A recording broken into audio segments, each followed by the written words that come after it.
Hey everyone, it's Megan. Welcome back to my channel. Today we're going to talk about getting started in a practice, either a witchcraft practice or a pagan practice. I need to say though that if you're here watching on YouTube, make sure you hit that subscribe button down below. I'm almost to 1,000 subscribers, and when I hit 1,000 subscribers, I will be doing a very large giveaway. And if you're listening to the podcast and you're not subscribed to my YouTube channel, I'd so appreciate it if you could come subscribe to my YouTube channel. It would really help me out there a lot. And then if you like the videos, give them a thumbs up. As always, for this episode, the topic was voted on by my patrons over on Patreon. If you'd like to vote for what I talk about next, you can join me for as little as $1 a month at patreon.com/roundthecauldron. And you can vote in the polls. I do a live patron hangout once a month, free guided meditations, like all kinds of stuff, just for helping to support the work that I do here at Round the Cauldron. So thank you to my patrons over on Patreon. Thank you, Jess, Rose, Holly, Blue, Hillary, Bonnie, Lee, Angie, Leli, Magical Crafting, and all you other magical folk that I didn't mention.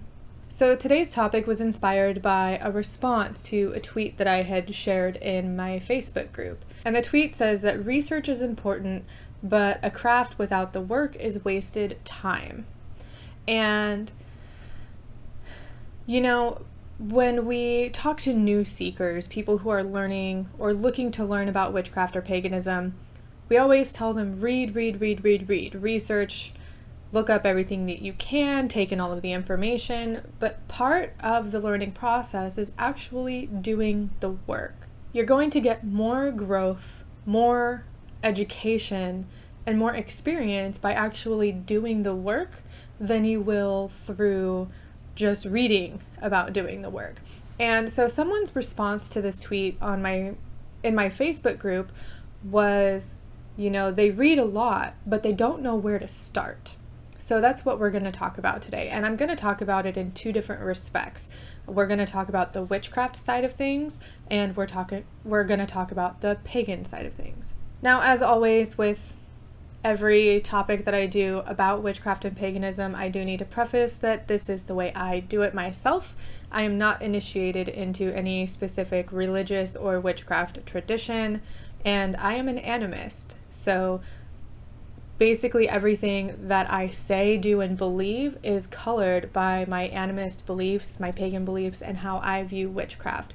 So everything that I say here is going to be colored by those beliefs. So some things you might resonate with, some things you might not, but I think I've found several different things that pretty much anyone can do through starting witchcraft or paganism. I think they're going to be universal, but again, they might not. It just is going to be subjective to your particular tradition, how you learn, and if your witchcraft is religious or not. So when I talk about witchcraft in this sense, I am going to be talking about secular witchcraft that is not colored by any religious belief, just witchcraft itself.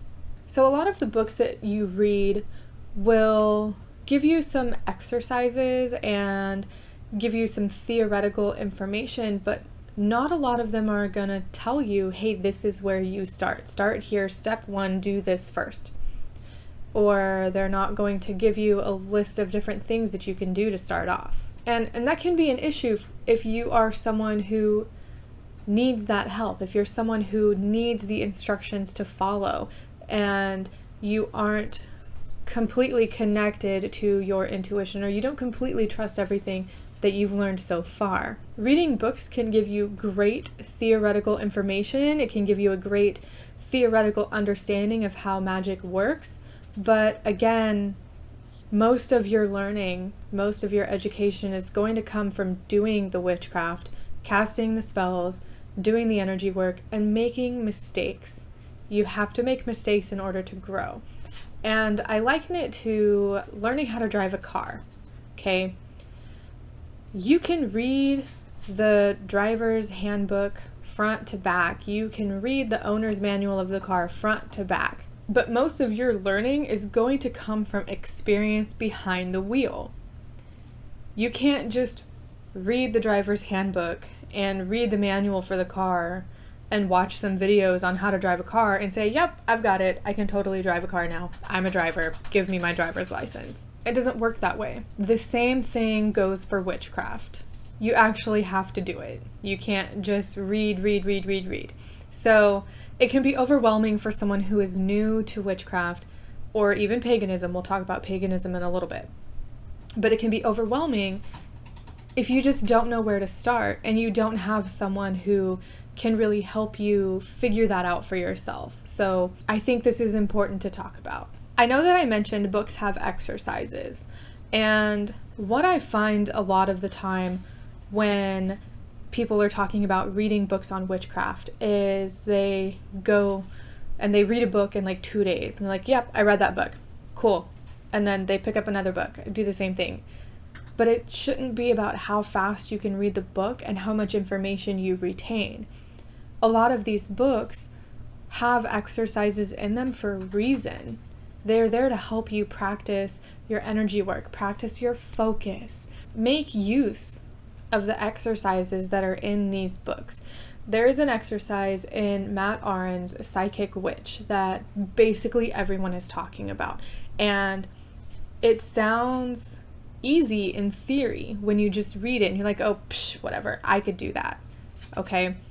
But it's a lot harder than it sounds.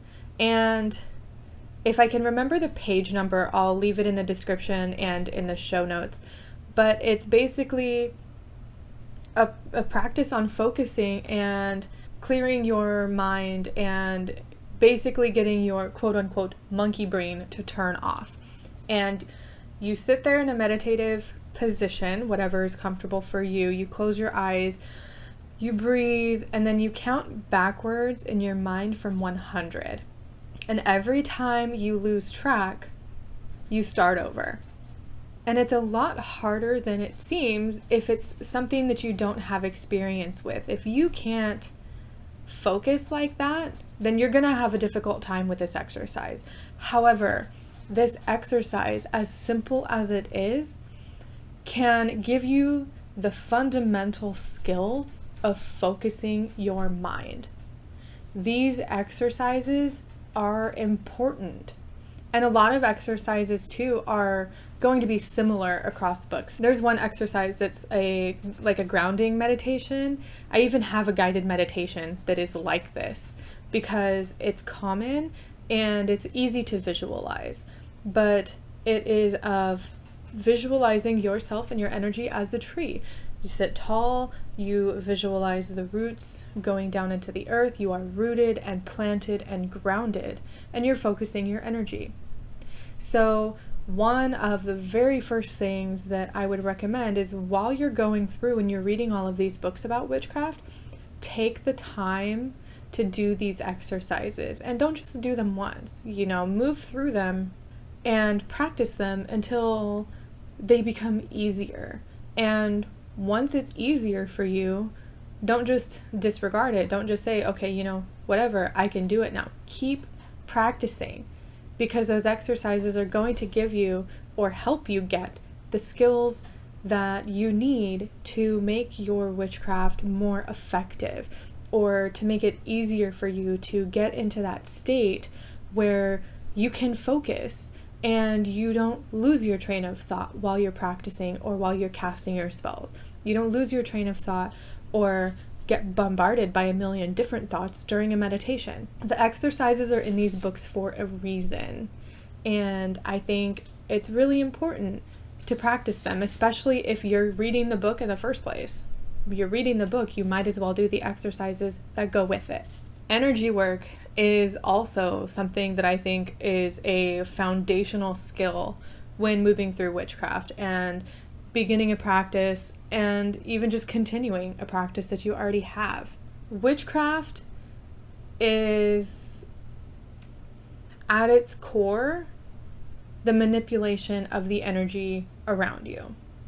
And if you can't work that energy and move it and shape it and get it to do what you want, then your spells aren't going to be as effective as they could be, or they might not work at all. Energy work is something that a lot of the exercises in those witchcraft books that we talked about deals with. It's pretty much an agreed upon foundation in the witchcraft community at large.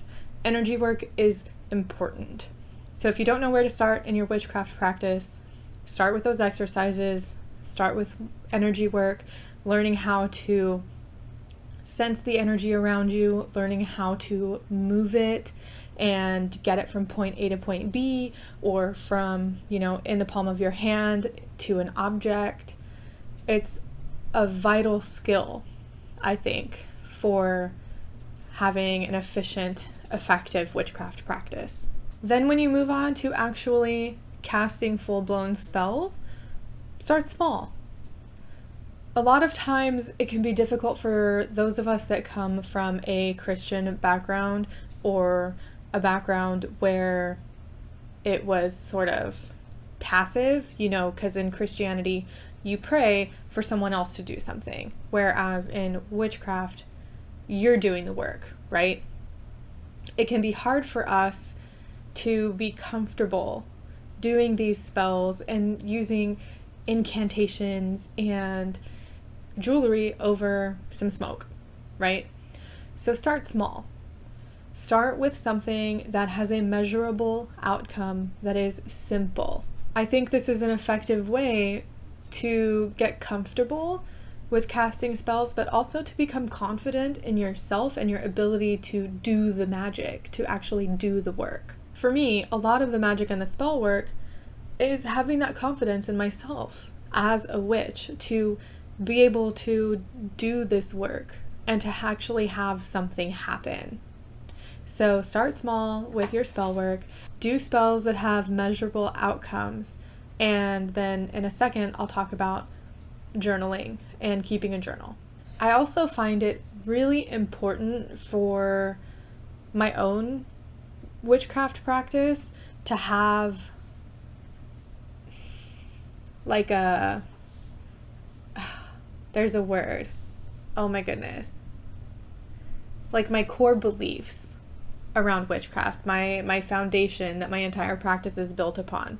And this is going to be how I believe magic works, what it can do and what it can't, what my rules and my ethics are when it comes to practicing magic and using witchcraft, correspondences that I already have that are personal for me. I also think it's very important for a witch to learn how to use what they already have. So for one, they don't have to run to the store if they need an ingredient for a spell. And for two, it really helps you tap into your own intuition, as well as learning how to communicate with your tools and your ingredients and figuring out what they do, what they are good at and what they're not good at. Because I wouldn't use aloe vera as a substitution for rose petals, because aloe vera is not a plant of love. Not usually. Not in my communication with my aloe vera plant. It's just like, love? Psh, no. That's not what it does. That's not something that it's good at. My aloe vera plant has told me what it's good at and what it can't do. And having this core skill of communication with your ingredients and with the plant life and the spirit of that plant are super important, in my opinion. So if you need another place to start with your witchcraft, start with the plants in your area. Learn how to identify them. And then once you can identify them, learn how to communicate with them, because I think that will help your spell work be much more effective. It will help you be a much more intuitive witch. And then instead of running to the store to get an ingredient that you forgot, you can figure out what you already have and make use of that. With all of that being said, an important tool that I think every new witch should have, or even someone who's been practicing for a really long time, I still have one, is a journal. Some practices or some traditions call it a book of mirrors. It's not necessarily your book of shadows where you keep all of your information and your spells and your sabbats and stuff, But a book of mirrors for me is a witchcraft journal. Whenever I cast a new spell that I've never done before, I write it in my book of mirrors and I keep track. I say exactly what I did and exactly how I feel or felt at the time and my expectations.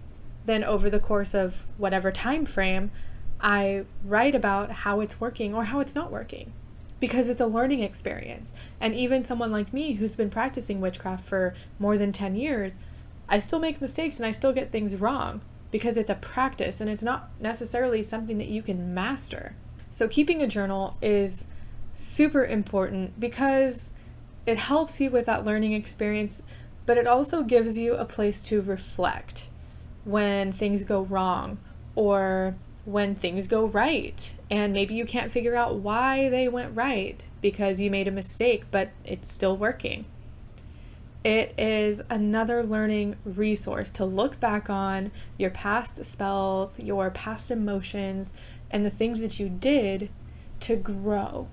My last thought here about beginning witchcraft is to just do it. Start a daily practice where it's something simple, something you can do every day to get you into that mindset and remind you, hey, I'm a witch and I can do things.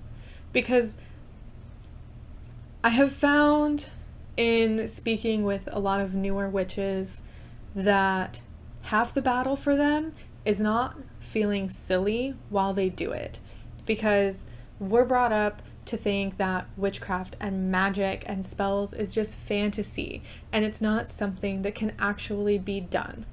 So just do it. You're gonna feel silly at first and you might laugh at yourself or you might think like, oh my God, what am I doing? Like, ugh. But that's part of the battle that you have to have with yourself.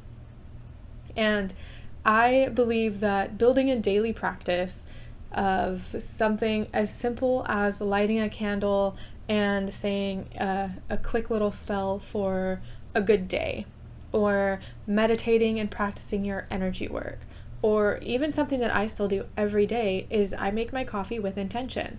I have specific ingredients that I use. I have a specific way I stir it in my French press, and I have a specific little phrase that I say as I'm stirring it. Something as simple as that can help you stay in the mindset of this is who I am, this is my power, and this is my right, and I don't need to feel silly while I'm doing it.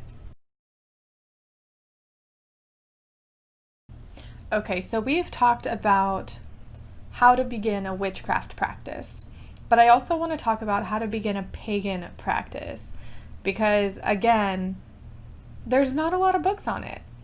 The one book that I always recommend for new pagans is Althea Sebastiani's book, Paganism for Beginners, a Guide for the New Seeker. That's totally not the full title, and I messed all of that up. But I'll leave the link in the description and in the show notes.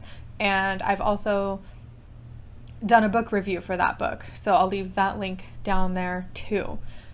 But not a lot of books on paganism only, not witchcraft, really cover how to get started. And it's going to be different depending on your particular flavor of paganism, right? For example, I'm an Irish pagan, so I worship and honor the Irish gods and goddesses. My paganism is going to be different than even a Celtic pagan, because someone that is a Celtic pagan doesn't limit their pantheon or their paganism to one particular area of the Celtic people. It's all of it. Then you have, oh my goodness, Hellenic polytheism for the Greek deities.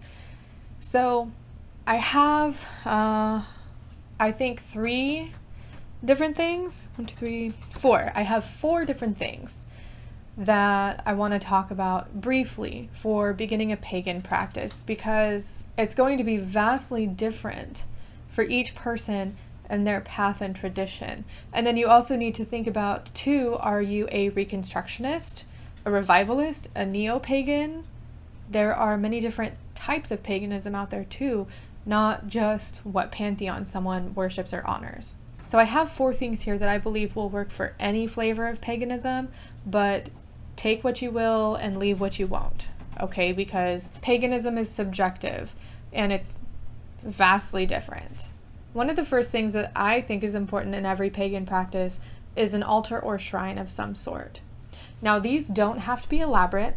They don't have to have statues and like a million candles and 5 different kinds of incense. They can just be a place in your home that is dedicated to a particular god or goddess or pantheon. It's sort of like their space in your home. This is where they come, this is where they are welcome, this is where they visit, right?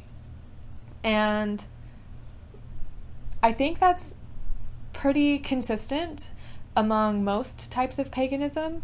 Again, I'm not sure, but you would want to obviously first have a foundational knowledge of the particular pantheon or type of paganism that you are working through, or that you are, basically. There's probably a better way of saying that, but I hope you understand what I mean. To go along with your altar or shrine is offerings. Offerings are something that is very simple to do, and it is a great way of honoring the deities, gods and goddesses that you want to honor. Obviously, again, you need to have a foundational knowledge of the particular god or goddess that you're giving an offering to, because you don't want to inadvertently offend them. But offerings are really easy to do, and I have actually done a video on offerings and devotions. I think it was also a podcast episode. I don't remember, but the link for that will be in the description and in the show notes. With offerings, please make sure they are appropriate to whatever god or goddess you are offering to. For example, I would never offer Bridget margarine. Never. Not margarine, not almond milk, not anything like that that is supposed to be dairy. Because dairy is extremely important in the Irish pagan practice. Dairy is a sacred part of Irish history, and butter especially, butter and milk. I would never offer Bridget margarine.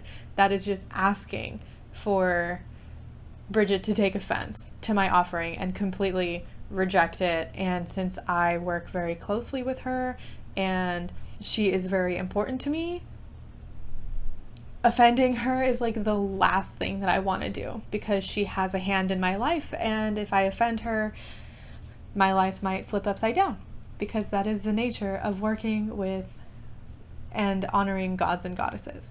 It seems like these tips for paganism are all going in order, because the next tip that I have for getting started in paganism is to pray.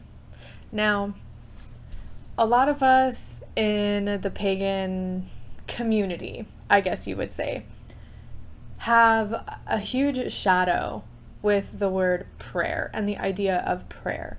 And that's something we need to work on. But prayer is literally just talking to your god or goddess, or gods or goddesses, just speaking to them.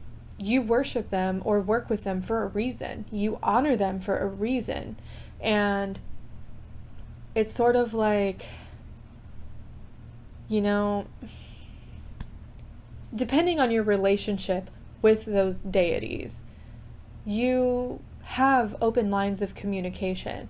If they are like Bridget, who is a goddess of the forge and healing wells and fire and poetry and creativity and all kinds of stuff, I can go to her in prayer and ask for healing or ask for protection or just unload my heart to her, because it's okay with her. It's what she does for me. And prayer, I think, is really important as a pagan, because we honor these gods for a reason, and we should be okay with speaking to them. And prayer is the way that we do that. So you would give an offering, you would pray at your altar or your shrine. And then the fourth thing for just paganism is to just make a daily practice. Now, a daily practice for paganism is going to look different for everyone. And even for me, it's not the same every day. Some days I wake up and I light my candle and I say good morning to Bridget, and I have an offering for her of fresh, clean water. And some days it's just waking up in the morning, being so busy and having so many things that I need to do, but taking the time to take 3 deep breaths, focus myself, remind myself who I am, what I'm doing, and to say thank you to Bridget for the opportunity to live and work on myself another day. So I hope that this has been helpful. I hope it's given you some ideas if you just didn't know where to start, or maybe you've been practicing for a while and you just needed to go back to basics. Whatever you need to use this for. I hope it was helpful. And the final thing that I want to say for both getting started in witchcraft and in paganism is to just do it. Just do it. Don't be scared. Don't let the fear hold you back from fulfilling your dreams and doing the things that you want to do. If you live your life in fear, you're never going to grow. It's going to be hard for you to grow. If you're always afraid to try new things or to just jump right into doing it, I know the safety of just reading and not actually practicing can be comforting, but you need to get out of your comfort zone, or as Joanna DeVoe would call it, get out of that zone of lies, because it's what it is. Your comfort zone is just that area where you can lie to yourself basically and say everything is fine, I'm okay doing it this way, and I don't need to do anything else. Get out of your zone of lies and just do it. So thank you so much for joining me for this video. I hope it helped you. If you haven't already, make sure you hit that subscribe button down below. Give the video a thumbs up if you thought it was helpful. Share the video with your witchy friends or someone who you think might just need a little bit of a push out the door to get started. And I will see you soon.